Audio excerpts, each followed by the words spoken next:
Réinventer l'éducation. Learning World, en association avec WISE, une initiative de Qatar Foundation. Changement climatique, déforestation et menaces toujours plus grandes sur notre faune et notre flore, nous devons faire plus pour sauver la planète. Cette semaine, Learning World s'intéresse à plusieurs projets qui encouragent de jeunes gens à penser et à agir en accord avec la nature pour un monde plus durable. Certains villages flottants vietnamiens sont classés au patrimoine mondial de l'UNESCO et attirent des touristes du monde entier. Une bonne nouvelle pour l'économie locale, mais une mauvaise pour l'écosystème. Nous allons voir comment certains projets tentent de sensibiliser et d'encourager les enfants à préserver la nature.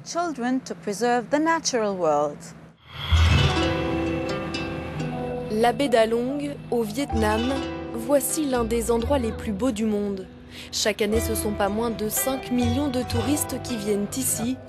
Khuer Van est le plus grand village flottant de la région. Plus de 600 personnes vivent dans ces maisons, sur l'eau, et gagnent leur vie sur leur bateau. Un moyen de transport qu'utilisent les enfants pour aller à l'école. Depuis 2009, grâce au soutien de l'Agence japonaise de coopération internationale, les élèves de Khuer Van découvrent l'environnement marin et apprennent à préserver la nature.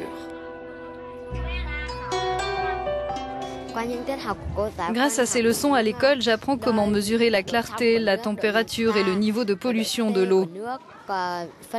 Et j'apprends aussi à aimer la baie d'Along. Pendant et après les heures de classe, les écoliers participent à des cours et activités sur l'environnement. Grâce à ces activités, nous avons vu que les élèves, mais aussi les habitants, sont plus sensibles à tout ce qui touche à la protection de l'environnement. Mais la plus grande menace pour la baie d'Along, ce sont les déchets dus à l'afflux quotidien de touristes. Alors ici, à Khuer Van, les habitants se mobilisent pour réduire les effets néfastes sur l'environnement, car il y a urgence. Selon un pêcheur local, de plus en plus de poissons meurent chaque année en raison de la pollution de l'eau.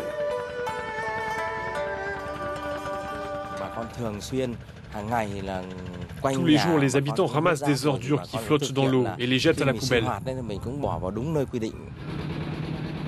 Car avec cette pollution, c'est tout le travail des pêcheurs de la baie d'Along qui est en danger.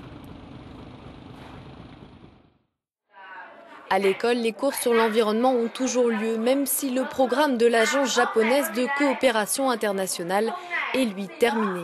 Je veux devenir professeur pour dire aux enfants de mon village que la baie d'Along est très importante et qu'il faut la protéger.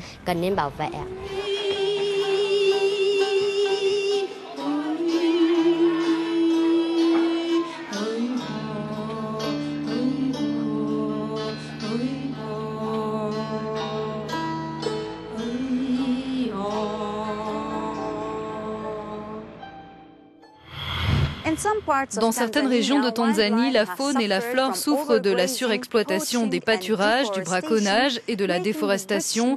Les sites naturels deviennent des terrains vagues. Voici un projet qui a pour objectif la préservation de l'environnement et l'éducation autour de la sauvegarde des animaux.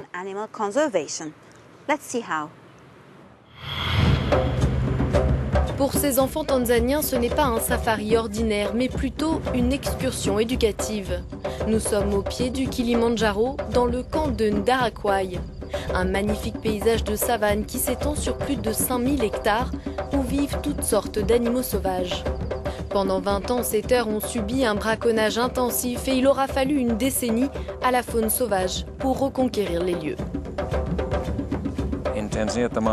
En Tanzanie, aujourd'hui, les gens pensent que les terres ne peuvent servir qu'à installer des ranchs et des fermes. Mais la préservation de l'environnement peut aussi rapporter. Et ce que j'ai essayé de faire ici à Ndarakwai, c'est de montrer qu'il y a un autre moyen d'utiliser ces terres, ces arbres, cette végétation qui est déjà là pour attirer les investisseurs.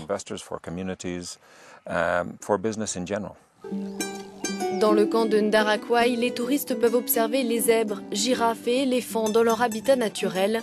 Un modèle de protection de l'environnement que tente de faire découvrir Peter Jones.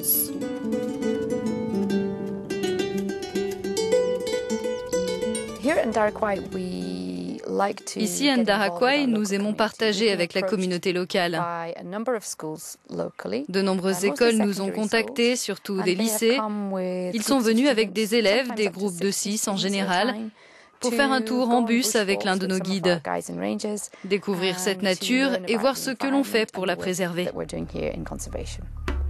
Parmi les guides de la réserve, il y a Thomas Olekuya. Souvent, c'est lui qui accompagne les groupes d'élèves et tente de les sensibiliser sur la nécessité de préserver la nature. Chacun d'entre nous doit protéger l'environnement pour qu'il reste ainsi. Nous ne faisons jamais d'irrigation, nous ne plantons pas d'arbres supplémentaires. Nous conservons juste la nature comme elle est. Et c'est elle qui reprend sa place toute seule.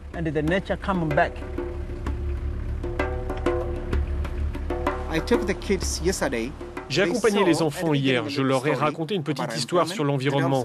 Ils ont vu les animaux sauvages aussi. Vous savez, si on ne protège pas la nature, ces enfants pourraient ne plus jamais voir ces animaux. Ou sinon, ils devront aller au zoo. Et ces safaris éducatifs semblent porter leurs fruits car aujourd'hui, une toute nouvelle génération de défenseurs de l'environnement est apparue.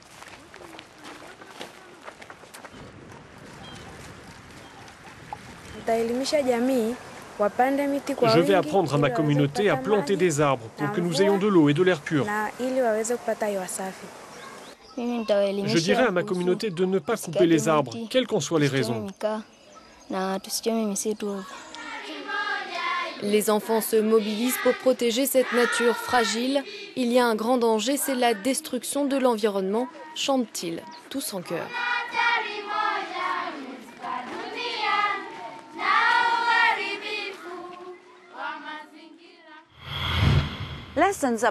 Les cours sur l'environnement peuvent être utiles et beaucoup pensent que les écoles qui les proposent peuvent jouer un rôle en encourageant les élèves à être éco-responsables.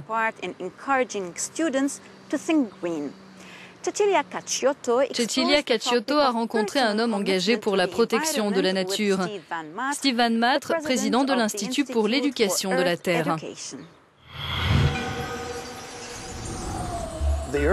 La Terre est vraiment en danger. Tout ça à cause de l'impact des hommes.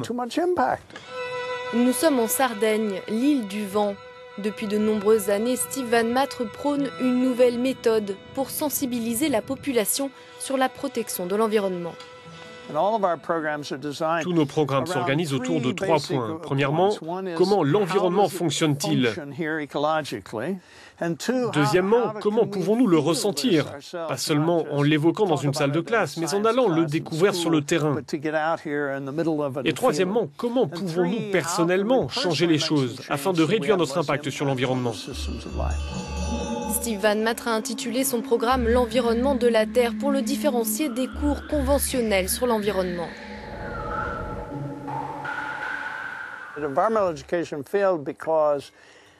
L'éducation environnementale ne marche pas parce que dès le début, ils ont dit « Nous ne créerons aucun programme éducatif structuré sur notre manière de vivre sur Terre ». En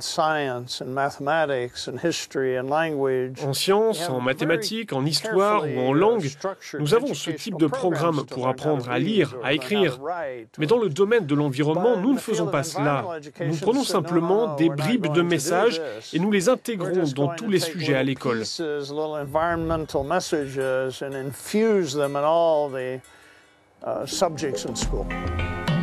Mais alors, peut-on compter sur les politiques pour promouvoir ce sujet? Les hommes politiques, le Premier ministre, le Président, ils dirigent en apparence. Mais je ne pense pas qu'ils le font vraiment. Ils ne font que suivre. Ils sont très bons pour lever le doigt et déterminer d'où vient le vent, c'est tout. J'ai toujours dit qu'on n'avait pas besoin de toucher les hommes politiques. On n'a pas besoin de toucher le Premier ministre, on a besoin de toucher nos voisins.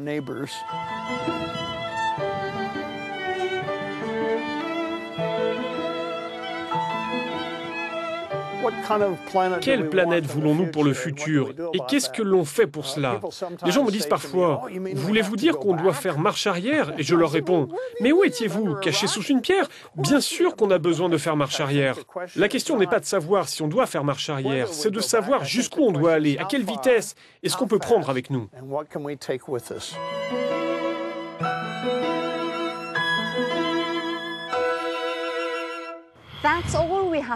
C'est tout pour aujourd'hui. Nous sommes impatients de recevoir vos idées sur l'éducation à l'environnement. Retrouvez-nous chaque semaine dans Learning World. À bientôt.